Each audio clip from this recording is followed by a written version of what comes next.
Level تھا, ان کا جو مسکراہٹ تھی چہرے پر, وہ اس بات کی طرف اشارہ کر رہی تھی کہ ان کو آج عدت کیس کے فیصلے کا بھی امکان ہے, اور ان کو اس بات کا یقین بھی ہے کہ جناب عدت کیس میں ان کو رہائی مل جائے گی, اور پھر ایسا ہی ہوا. البتہ عبدالغفور انجم صاحب کو نیا سپرنٹینڈنٹ اڈیالہ جیل تعینات کر دیا گیا ہے, اور عبدالغفور انجم صاحب کے بارے میں رائے یہ پائی جاتی ہے کہ یہ بڑے سخت گیر قسم کے جیلر ہیں. ان کی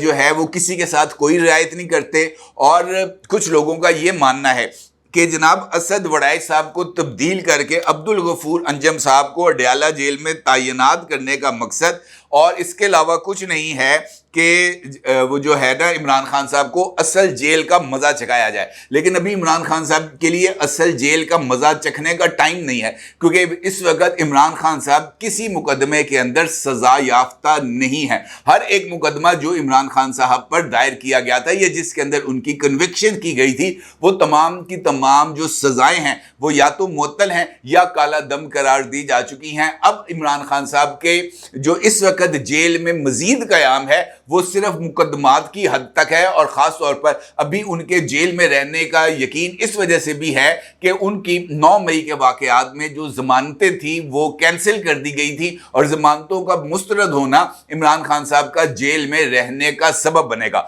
اب کس طریقے سے اس معاملے کو طول دے کر عمران خان صاحب کو جیل میں رکھا جا سکتا ہے, اس حوالے سے بھی ایک اہم انکشاف سامنے آیا ہے. آپ کو یاد ہوگا کہ عمران خان صاحب کی طرف سے توشہ خانہ کیس میں جو ان کو طلبی کے نوٹسز جاری کیے گئے تھے, اس حوالے سے ایک درخواست دی گئی تھی, اور آج اس میں کچھ زیادہ پیش رفت ہوئی ہے. انوکھی اور دلچسپ قسم کی یہ پیش رفت ہے. چند دن پہلے عمران خان اور بشرا بی بی کی نیب کی نئی توشہ خانہ انکوائری میں طلبی کے نوٹسز کو غیر قانونی قرار دیتے ہوئے کالا دم کرنے اور کیس ہائی کورٹ میں زیر سماعت ہونے تک عبوری ریلیف یعنی نیب کو کارروائی سے روکنے کی درخواستوں کے متعلق جو ہے وہ دائر کی گئی تھی اسلام آباد ہائی کورٹ میں. اسلام آباد ہائی کورٹ نے ان درخواستوں کے اوپر کوئی کارروائی نہیں کی, جس کے بعد ارلی ہیئرنگ کے لیے ایک اور درخواست دائر کی گئی اسلام آباد ہائی کورٹ میں. اچھا, پیش رفت یہ ہوئی ہے کہ اسلام آباد ہائی کورٹ نے اس ارلی ہیئرنگ کی درخواست پر عمران خان اور بشرا بی بی کے کیس کو ہنگامی نوعیت کا قرار دیتے ہوئے جلد سماعت کے لیے متفرق درخواستوں کو مقرر کرنے کی جو وہ درخواست تھی اس کو نہ صرف منظور کر لیا ہے, بلکہ نیب نوٹسز کے خلاف مرکزی درخواستیں یا ارلی ہیئرنگ کی درخواست دی تھی. مرکزی درخواستیں 17 اکتوبر کو سماعت کے لیے فکس کر دی ہیں, یعنی 3 ماہ بعد. اس کا مطلب یہ ہے کہ عمران خان صاحب کے اکتوبر تک جیل سے باہر نکلنے کے جو راستے ہیں اسلام آباد ہائی کورٹ میں اس کو بند کر دیا گیا ہے, اور ان کے باہر نکلنے کے کوئی امکانات نہیں ہیں.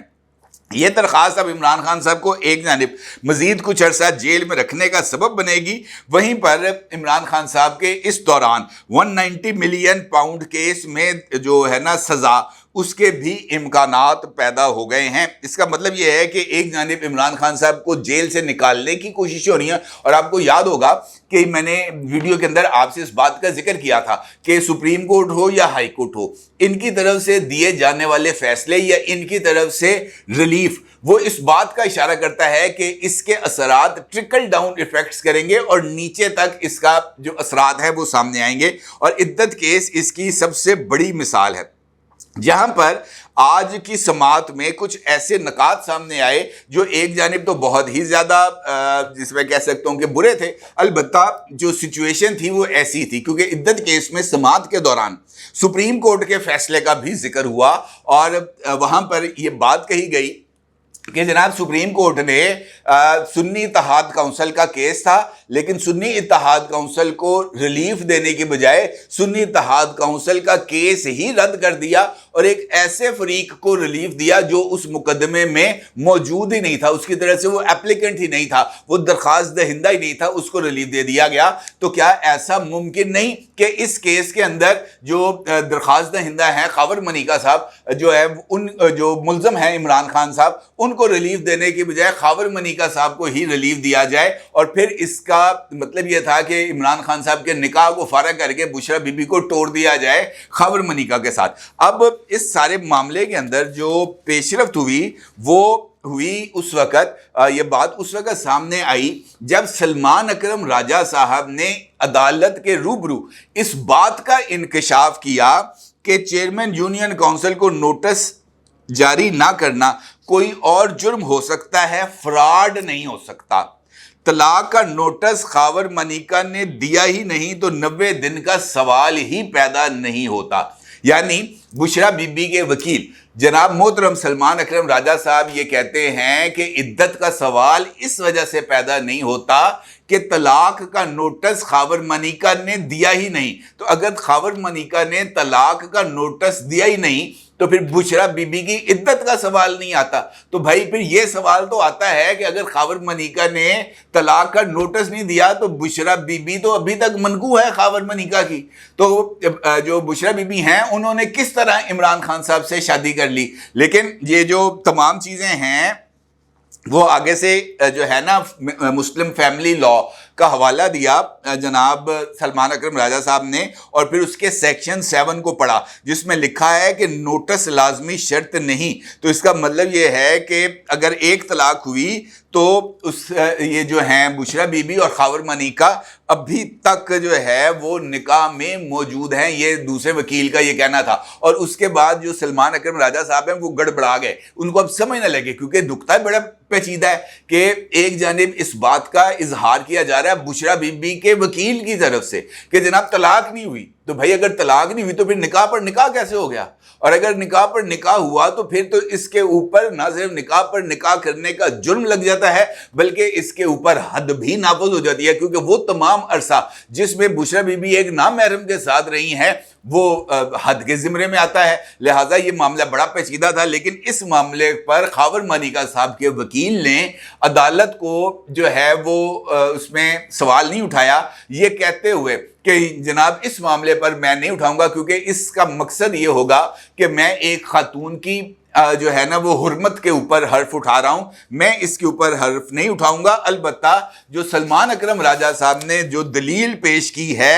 وہ دلیل درست نہیں ہے۔ ان کا یہ کہنا تھا جناب زاہد آصف صاحب کا کہ ٹرائل کے دوران گواہ اون چودھری پر عدت کے حوالے سے کوئی بھی جرح نہیں کی گئی۔ ٹرائل کے دوران مفتی سعید پر بھی عدت کے حوالے سے کوئی جرح نہیں کی گئی۔ سیکشن 496 کے ساتھ ساتھ اس کیس کے اندر سیکشن 494 بھی شامل کیا جائے، اور ان کا یہ کہنا تھا کہ ہماری طرف سے تو طلاق پوری ہو چکی تھی اور خاور منیکا صاحب رجوع کرنا چاہتے تھے اور اس کے حق رجوع کو متاثر کیا گیا ہے۔ البتہ عدالت نے اس بات کو تسلیم کرنے سے انکار کر دیا اور جو بشرا بی بی اور عمران خان صاحب ہیں ان کی جو درخواستیں ہیں ان کو منظور کر لیا، عدت کیس کو کالا دم قرار دے دیا، عدت کیس کے اندر جو دونوں کو سزائیں دی گئی تھیں اس کو کالا دم قرار دے دیا۔ لیکن یہاں پر ٹوسٹ ہے وہ یہ کہ خاور منیکا صاحب نے اس فیصلے کو اور عدت میں نکاح کے معاملے کو اسلامی نظریاتی کونسل کے فورم پر پٹ کرنے کا اعلان کر دیا ہے، اور ان کا یہ کہنا ہے کہ وہ عدت کیس کے اس فیصلے کو وفاقی شرعی عدالت اور اسلامی نظریاتی کونسل ان دونوں جگہوں پر اس کیس کو لڑیں گے، کیونکہ ان کے مطابق یہ عدالت جو ہے وہ کمپیٹنٹ نہیں تھی کہ وہ اس کیس کا فیصلہ کر سکے، کیونکہ یہ ایک خالصتاً شرعی مسئلہ ہے اور اس شرعی مسئلے کو شریعت ہی جو ہے وہ حل کر سکتی ہے، اور اس کے لیے جو علماء کرام ہے وہی ایک بہترین فورم ہے، اور اس کے لیے ان کا یہ کہنا ہے کہ اسلامی نظریاتی کونسل اس حوالے سے ایک بہترین فورم ہے۔